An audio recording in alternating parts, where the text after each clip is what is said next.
আপোনালোকে খাই ভাল পায়নে পাতত দিয়া মাছ? মই আজি হালধি পাতত মাছ পাতত দিছোঁ।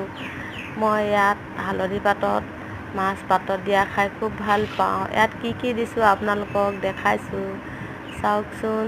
ইমান ধুনীয়া দেখিছে। আৰু মাছখিনি এতিয়া সিজি গ'লগৈ, মই নমাই দিছোঁ। ধুনীয়া গোন্ধাবৰ কাৰণে মই গোল নেমু পাত দুখিলামান দি দিছোঁ।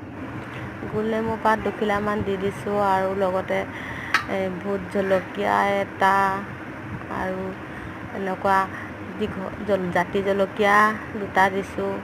তাতে মই আৰু গোল নেমু দুটা ছিঙি আনি থৈ লৈছোঁ। টেঙাটো অকণমান বেছি, জ্বলাটো অকণমান বেছি হ'লে পাতত দিয়া মাছটো খাই খুব ভাল লাগে। আৰু যিহেতু নেকি গোল নেমু গোন্ধত পালে এনেও ভাল লাগে। আপোনালোকে চাওকচোন কিমান ধুনীয়া লাগিছে দেখিবলৈ।